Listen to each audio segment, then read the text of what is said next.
Where do you go when you want a new bike? Your local bike shop? The internet? Josh Reid went to the factory of one of the world's biggest bike makers, Giant, in China, and then rode the bike home to Newcastle. Oh yes, he also made a film about the adventure. I'm Simon Willis, and if you've been in the media end of cycling, you will know Josh's dad, Carlton Reid. He writes on cycling for Forbes and The Guardian, and he's done many expeditions of his own. I did a trip with Carlton to a mountain bike race in Spain, sometime in the late 1980s. We've been distant friends ever since. It is no surprise at all that his son Josh turned out to be a cyclist. Did he have a choice? Not really. I was put on it as soon as I could, and then just went from there, kept on pedaling. I mean, you could have gone the other way though. I mean, you could have sort of gone, I'm having nothing to do with that cycling thing. Yeah, my sisters went that way. They've kind of stayed away from it, but I went straight towards it. Dad was in the middle. He's very into the media side of cycling, magazines, books and films, and campaigning as well. And tell me about the Iceland trip you did with your dad. I mean, was it a cool thing to be going on holiday with your dad at that time? It's actually where he went on his honeymoon with my mum. So I've had lots of stories about that trip with them. So we went over to Iceland and we cycled from Reykjavik to Landmannalaugar, which is like in the centre of Iceland where all the hot springs are. It was really good fun. I've been told I wasn't always happy, but it was really good. Some good photos from that trip. So how old were you then? I think I was about 14, 15. Oh, right. Okay. So at that age, it's still okay to go on holiday with your dad. It's not like you're 17. It's a bit like, I'm not sure, Dad. I'm not sure about this. Okay, fair enough. But that's when it changed, didn't it? Because you did your A-levels and you went off to Canada. And that was kind of a mixture of working and what. Just tell me about that whole, why Canada and what was the purpose behind that trip? I just really didn't know what I wanted to do with my life. I saw an advert for going ski instructing, so I did a season of ski instructing, but then completely ran out of money. You don't make money as a ski instructor, especially at the level I was at. I didn't want to come home straight away, or couldn't really afford a flight anyway. So I planted trees in northern British Columbia, which is really hard work. And you've got to watch out for bears, cougars and wolves and moose. And you've basically just got a shovel. And if you're lucky, you've got some bear spray. But sometimes you're helicoptered in, so you can't take the bear spray in case it pops in the helicopter. But you're planting like 5,000 trees a day. Well, 2 to 5,000 trees in a day, like one every 5 seconds. But it's piecework, so you can make some pretty good money of that. And you're living in the middle of nowhere in a tent for 3 months, so you can't spend your money either. So you can make a bit, and that's how I've funded the rest of my adventures, really. I should imagine that would teach you, if almost as much, if not more, than A-levels, just being out there with these, forgive my language, hairy-arsed tree planters and doing really physical work. I'm just trying to imagine what that would be and imagine what I was like a long time ago. It would probably big on your physical development and your social interactions with people there.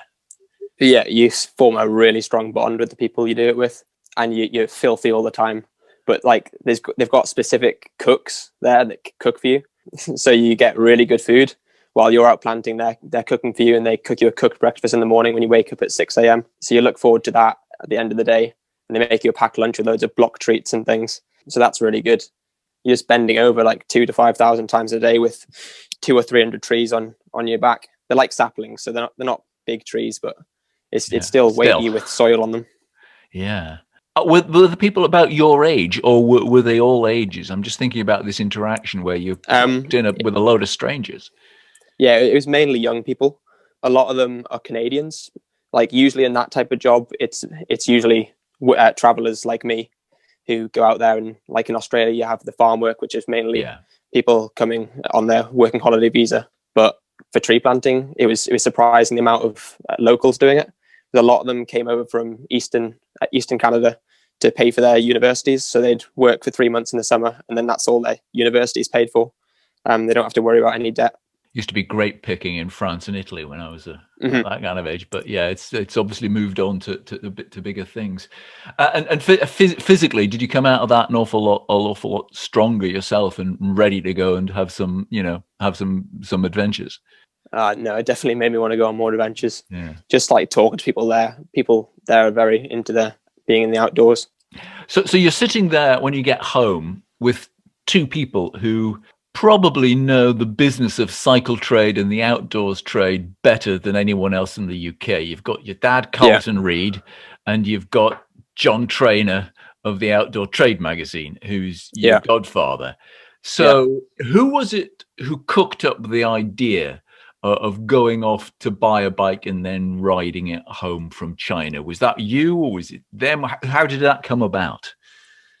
I'm not really sure. I can't really remember, but it definitely got like mentioned on what I'm going to do next.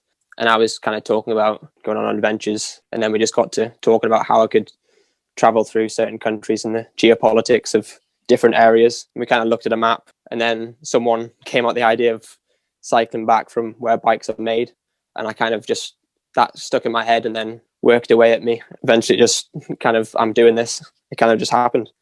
I'm a great believer in adventures like that, finding you that you don't find them. It's sort of like just is there all of a sudden one day, and Yeah. you've got to make it. You've got to make it work. So you talked about the geopolitics. What sort of thing were you having to consider? For example, tell me what you couldn't do. Well, you're just looking at countries that are at war at the minute, and what countries are best not to cycle through. And how But did you kind know of this? I mean, I'm thinking like Afghanistan, presumably. So yeah, what were you thinking? just searching on and visas as well. Some countries are really difficult to get a visa for. Like Iran is very difficult to get a visa for on a British passport. Like I know so many people who've cycled through Iran, and it's really safe and it's one of the most friendly places in the world. But their government's not always very nice, and it's very difficult to get on a British passport without having a guide. And it kind of takes it away if you have a guide. Sometimes it takes it away from being exploration to getting shown something. I suppose So it's nice in a way, but not what I wanted. yes, I wanted to try and go cycling there, even with a guide, and my wife was just, "You've got a background as a journalist. You ain't going to Yeah, Iran. You'll not get out again." yeah. Is there a good source of information for this sort of thing when you are planning these sort of things? How did you get to know? I mean, there's obviously the Foreign and Commonwealth Office website saying don't go here, go here. Yeah. But is there another source of kind of information from people who are doing it? There's lots of cycle tourists.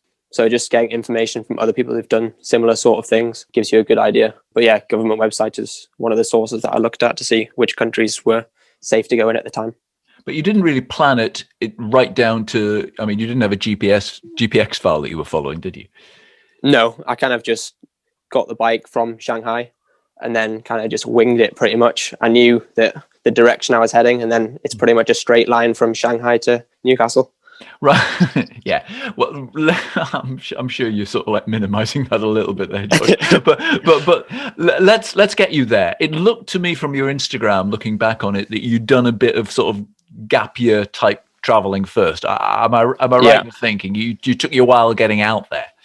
Yeah, so I flew to Singapore and then kind of worked my way up with some friends through all those countries, Malaysia, and then into Thailand. I had a friend who I taught to ski in Canada, who lives in Bangkok, who worked for the US Embassy in Bangkok at the time, and he put me up. I got my Chinese visa. I was waiting for a while, trying to get my Chinese visa in Bangkok. So that's when I got the only visa I really planned ahead to get. So that was a bit nerve wracking because that would have like spoilt the whole trip. I wouldn't have been able to do it if I hadn't got that visa. From there, I went into Cambodia and then up through Vietnam and then into China after that. So at this stage, how are you getting around? Just by public transport, trains and buses. Right. So you're doing these sort of like the Lonely Planet thing. Yeah. One thing we forgot to talk about was when you were in Canada, you actually, and this is my fault because I said I would, you got some panniers from a company. And so were you, tell me a little bit about that, because you've ended up having a relationship with those people. And were you traveling with panniers without a bike? I kind of trying to get my head around exactly how you were doing all this. So I'd been based in Western Canada in northern British Columbia. After my visa was about to end, I hadn't really visited the East, and I actually had some family out there. My grandma's sister's relatives, which I'd never met before. So I thought, before I leave Canada, I want to go and visit them. So I went over and had a couple of months. Decided to buy a bike. So I bought a Kona, cycled past, I had a bag on my back of all my kit because I knew I wanted to go and get some panniers from a brand called Arkle, who are 60 miles from Montreal in a place called Sherbrooke. Visited them. They took me a tour around the factory of their site there, which is really cool. Put the panniers on my bike, and then I cycled down into America and got a ferry, went through New Hampshire and Vermont and got a ferry from Portland, Maine to the bottom of Nova Scotia, and then cycled around the coast and up to Cape Breton, which is the top of Nova Scotia. So the full length of Nova Scotia, and then back round and back to Montreal just before I left Canada. Spending your Canadian dollars that you'd earned in the British Columbia wilderness. You had these panniers. Yeah. Would you be going around on your gap year with panniers and a bag in a rucksack or something? So when I flew to Singapore, I took everything I had apart from the bike. So I took all my pumps, tools, all my panniers, all my cycling kit. I took a rack for the front of the bike, pretty much everything apart from the bike, so that I was ready to go. People must have looked at you very crazy when you were on the bus. Yeah, I looked like a turtle. I didn't even have my visa for China yet at this point, so it would have been pretty disappointing if that never came through.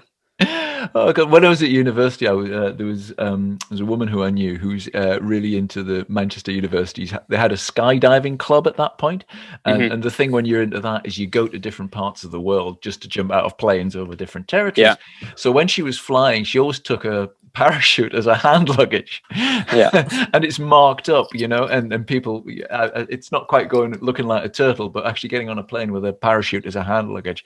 People do look at you if you know something they don't know. I'm surprised that you just kind of you winged a lot of this in advance. I suppose in a way that doesn't really work when you're just sort of arriving in China. Does it? Or could you have planned it more? Do you think, with hindsight, which would have worked better? Do you think?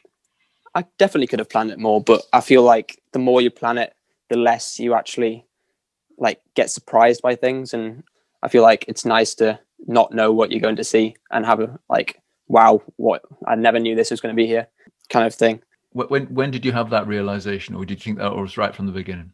I don't know. It's I suppose it's good to plan sometimes, but then it's nice not always to plan it down to the T. Yeah. And you also never know what's going to happen, really. Absolutely. You can't plan for every eventuality. But when I arrived in Singapore, I hadn't even planned where I was getting the bike from. I was maybe considering Cambodia, that kind of area, because they make bikes there as well. All I wanted to do was get a bike from where it was made in the East and cycle it home. Why did you pick Giant, by the way? Just it's a big name brand. I think it's the world's biggest maker, isn't it? I've heard that before. Yeah, it's true. I was contacting lots of different brands, but so I was contacting different brands in Cambodia, but they have smaller, they make bikes in smaller batches. So they've not always got bikes coming off the product line. So when I was there, they didn't have any bikes that they could have given me. Whereas when I contacted Giant, they're constantly rolling bikes off the product line. So I could actually get a bike from them. So did you have to tell them what was it like walking into the factory and pedaling out? I imagine that's quite an unusual. Yeah. I've heard people do that and go get the Ferraris like that. They go to Modena to get the Ferrari, but I've never heard that many people do it with a bike. I got a lot of funny looks, but I got through the border of China, and I was in the bottom of China, and I got a train, a 24-hour train from the bottom of China to Shanghai. And then I was in Shanghai for about 24 hours, but the factory's probably an hour outside of Shanghai. Giant were very nice. They got a driver and picked me up from my hostel in Shanghai and took me to the factory, gave me a tour and showed me around and set me up and gave me a bit of food to get me started on my way. They were very, very nice. That's fantastic, because I would imagine one of the big things just dealing with anything in China is the language and the lack of signs that you can even vaguely begin to interpret. Yeah, they helped me greatly with that as well.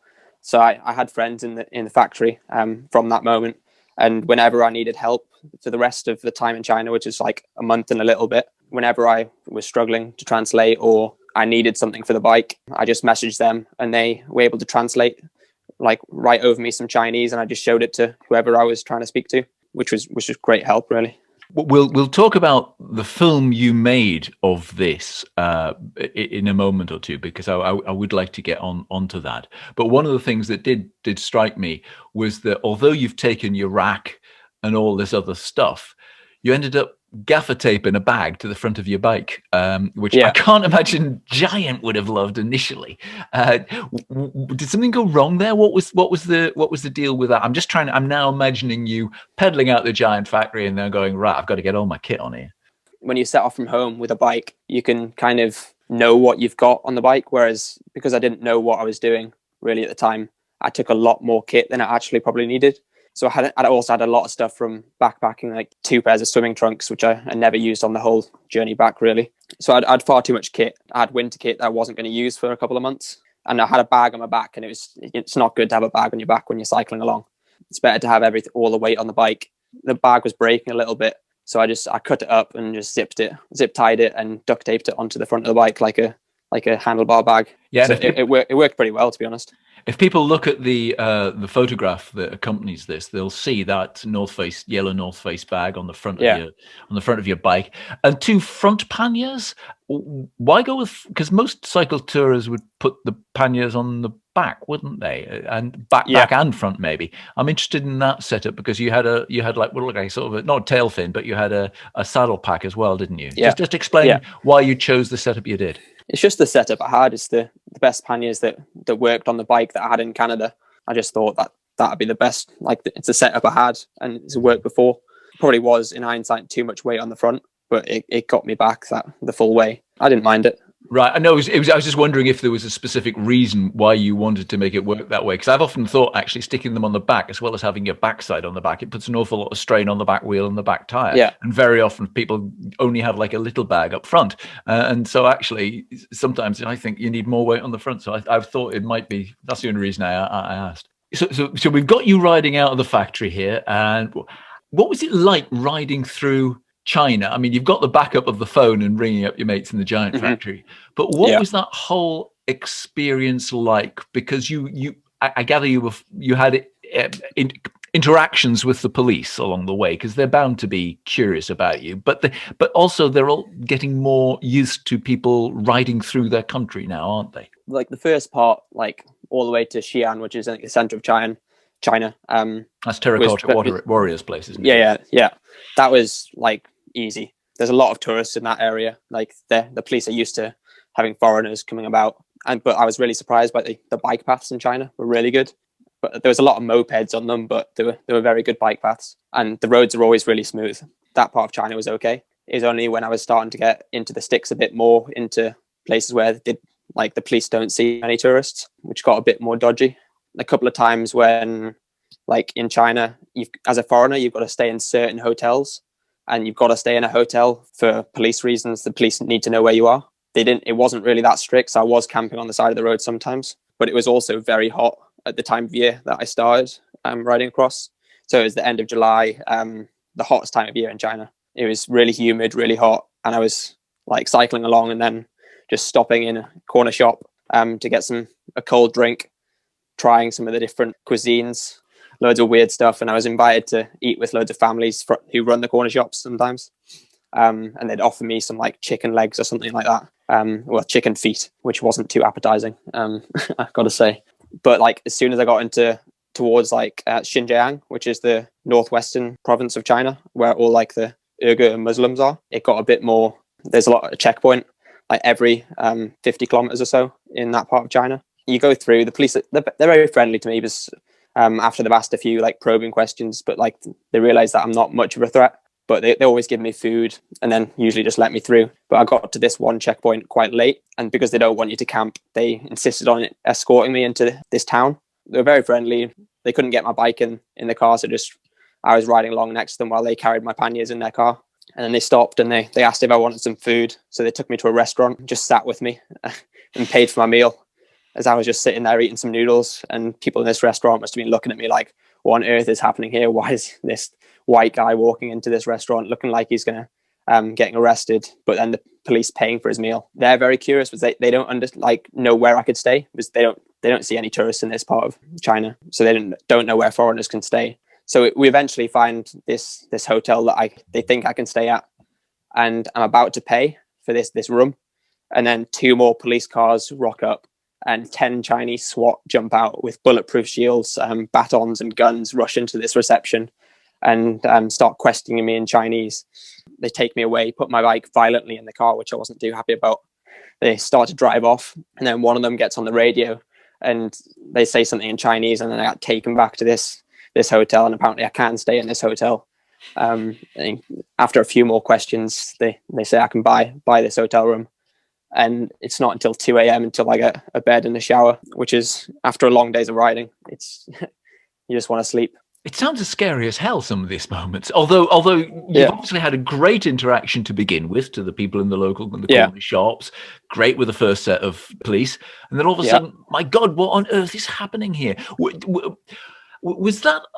I mean, apart from the kind of the boring bits where you're inside your own head almost trying to work out what's going on, that you've got those interaction with people at the positive and negative end of things. Did the positive outweigh the negative? And let's just talk a little bit about that, because it struck me when you said about people in the corner shops inviting you in to eat with them. I mean, not just in China, throughout the whole of your trip, what were those interactions? They must have been more positive than negative. The fact you kind of felt you could make a film about it. It's like experiencing like the kindness of strangers was incredible. People were just so friendly throughout the trip in like every single country. I almost found like the further west you got, like especially like in Europe, the further west you got, the less openly friendly people were. Like I got like warm showers hosts and other stuff in Europe, but like I never got, after I think like Bulgaria and Serbia, I didn't get offered any accommodation. Like from that point before that, like people would just come up to me and say, "Do you want a place to stay? We'll invite you in." But it was more like, you had to do it online. From many people listening, that point. Many people listening will know, but I'll just mention it. Warm Showers is an online, not service, it's an online bulletin board where you can actually offer your room to passing cyclists and travelers. It's like Airbnb or couch surfing, but you don't pay, and it's more of it's all done for the social interaction. I think I'm right there, aren't I? Yeah. Okay.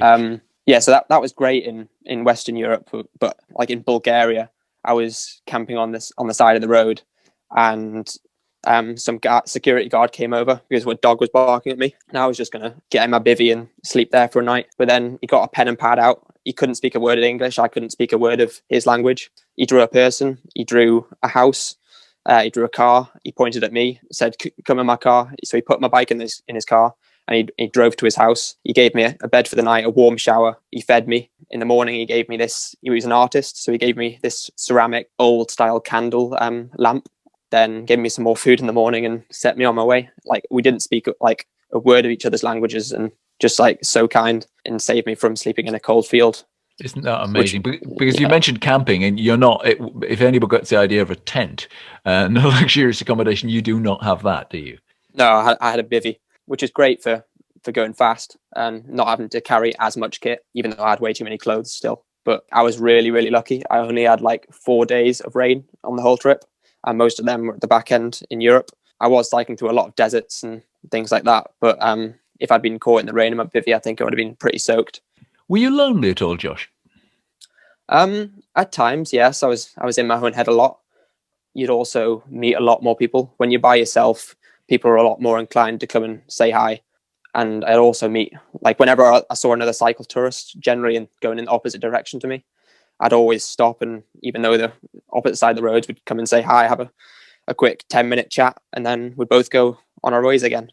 It's like the cyclist nod, as if you nod to another cyclist, but when you cycle tourists in the middle of nowhere, you stop and have a chat for 10 minutes, which is quite nice when you've been in your own head for a couple of days. And I gather you saw a lot of them on the Pamir Highway. I've heard about this in so many books that I've read. Never been there. Just tell me a little bit about what it is. I think it was the Karakoram Highway in my day that people went to. Tell me a little bit. You wouldn't go there now. A little bit about the Pamir Highway, where it runs from to, and why it seems to attract so many cycle tourists. So I wasn't originally going to go that route. I was going to go through Kazakhstan and just go on the flattest possible route through the desert. But other cycle tourists going in the opposite direction all said, like, go the Pamir Highway, go the Pamir Highway. So it kind of got ingrained in my head. So I winged it again, detoured my route into Kyrgyzstan, into a place called Osh, which is pretty much where the Pamir Highway starts. I set off from Osh and it goes all the way into Tajikistan, and then it goes along over the mountain passes, going up to 4,600 meters above sea level at the highest point, I think. And then it goes along, you go down the hills, and then you get to the Afghanistan border. And then you go along, I think it's the Panj River, all the way to Dushanbe, which is the capital of Tajikistan. And is it worth it? Were they right? Oh yeah, it was incredible. I'm so glad I went that route. It was tough because the roads were pretty rough. Like the locals there were incredible. Like the people were really, really friendly. Like they invited you in all the time. You got invited in for tea and food wherever you went. Even though they've seen so many cycle tourists, they haven't got. Oh, there's another one coming past. They probably do think that, but like it's just part of their culture to invite people in. You never feel you're exploiting that, do you? I mean, you didn't ever feel awkward thinking that they don't really want to do this. They haven't really got much, and I'm taking stuff they could probably need. That would be the only thing that would niggle at me a bit. Sorry, you're going to tell us the story as well. Beg your pardon, I interrupted. They're always really friendly, and they're interested in you. They want to talk to you. There was one point where I was going over this pass. If I hadn't got invited into this place, I think I would have like frozen or get eaten by wolves or something. This shepherd at the top of the hill invited me in, and there was this French hiker there already who'd been invited in from the cold. So he spoke a bit of Farsi, so he was able to communicate with them. They were really, really poor, and they gave us everything they had. We slept on the same platform as them. They fed us, and we both contribute. We gave them some money in the morning. They didn't ask for anything, but we just felt like we needed to give them something. If they were poor, I contributed to all the food they gave us and helped them out. I think that's a good thing. People are just so kind. We talked about lonely and being in your own head. Did the act of making your own film about this, did that help with that, with exactly that to alleviate some of that loneliness and give you an external focus instead of just that internal? Yeah, added a lot of mileage onto the trip as well, from going back to retrieve the camera. So I'd set the camera on the ground, cycle past it, cycle into frame, and then come back, get the camera, press stop again on the camera. I suppose it gave me just someone to talk to. But yeah, it gave me a purpose, I suppose. Like every night I'd do a bit of editing. Yeah, it gave me something to do in the nighttime. I noticed on the photographs you've got let's just talk a little bit about the process. You've got a GoPro on the front of your bike, and you're shooting on that and your mobile phone. I'm gathering mostly for the pieces to camera. Was it? Yeah. And the iPhone. Yeah, because the audio goes a little bit warbly at one point, which is something that happens with iPhones if they get a bit dirty. So you're doing that, but you didn't have any sort of tripod or anything. So how are you doing? No, I just balance it on a stone or something. Or sometimes I'd take the GoPro off and put that on the ground and then place the phone in front of that. If I was using the phone, sometimes the phone was better at longer shots. I had a drone with me as well, which I bought in Shanghai. I was very impressed by your drone shots. The fact you are managing to ride a bike and operate a drone simultaneously. I've not been able to do that. I'm seriously impressed by that. Did that take a lot of practice? Did you ever lose it? I'd basically just put my hands like the Tour de France riders on the front, and then just balance like I had TT bars, but with no TT bars, and just like control it with the two hands. At one point in China, I was cycling along this long highway, and I was flying the drone. And I looked back at the footage later, and I was inches away from hitting an electrical cable. So that would have been the end of that. I just see the drone go above it, and I was like, oh, that was close. And there's some places they're not too keen on you flying drones. Uzbekistan, you actually get a 3-year prison sentence if they catch you. The worst you can get is a 3-year prison sentence. But I didn't realize this when I bought the drone, and I didn't know really where I was going at the time. And then I ended up going through Uzbekistan. So at the border, I broke the drone down a bit, hid it in warm pannier, and hoped they didn't scan my bags. One guy was just going to wave me through, and then this army guy said, no, you've got to get your bag scanned. And he said, but just do 2. So I put my bike down and picked the 2 bags that didn't have the drone in to get scanned. So I had the drone in one of the front panniers, took the opposite front pannier off and the rear saddlebag, and just got those two scanned. Nothing showed up, so they let me through, which was very lucky. God, absolutely. You were you were editing of an evening and posting stuff. Just tell me a little bit about why and how that worked. So I couldn't do anything in China. I actually sent my dad some videos to upload in China, because you can't actually get onto mainstream media in China without like a VPN. And I didn't get that until halfway through China, because they keep on changing the VPNs in China. So they put one, people create a VPN, and then Chinese government shut it down, and then another one pops up. So I couldn't really do much in China. So I'd get my dad to do it. But the first video he's uploaded twice, which is still on there. But yeah, I'd just like edit it in the evening. Presumably cutting on your phone, best I could. Yeah, I've just got iMovie on my phone. But yeah, it worked okay. And it was able to show my story while I was going along. And then now you've put it all together. And I have to say, it was some friends in Germany who sent me the link to your YouTube, because I knew you'd done all this, but I hadn't actually seen your video. And they sent, have you seen this video? This lad who cycled back from China with his bike. It's really good. And it was like, hang on a second, I know that name. So so yes, yeah, it's done rather well from you making that film. Is that something that you're going to be pursuing? We'll see what happens, to be honest. Because what you're studying, you're studying engineering, did you say? Working in Carlisle as a trainee civil engineer. It's a job at the minute, really. I'd much rather be riding my bike, but you need to make money to go on adventures, and that's facilitating that at the minute. But like, I can't go on many adventures whilst COVID's happening. Right. Sorry, I thought you were doing a university course as well. Is that? It's like on the side. So I work 4 days a week and go to do a course 1 day a week. But the goal isn't that you have a vocation to be an engineer. You've got something else in mind, perhaps, or maybe nothing yet in mind. You're frightened your boss is going to hear this. Okay, right. Yes, that's okay. I'll tell you what, we'll edit this bit out. Okay, how about that? No, you can leave it in. It's fine. Okay. All right. Well, I'll leave it in. Okay. Let me just go back a little bit. In fact, let's go a long way back. For a lot of people, doing this sort of thing would be kind of overwhelming, and just the idea of it, and even when you get past that, just the notion of setting out from that giant factory to ride home, that would be overwhelming. And then how did you get past that? I feel like if you look at the end destination, it is always going to be like overwhelming. If you break it down day by day and mile by mile, then it kind of becomes more manageable.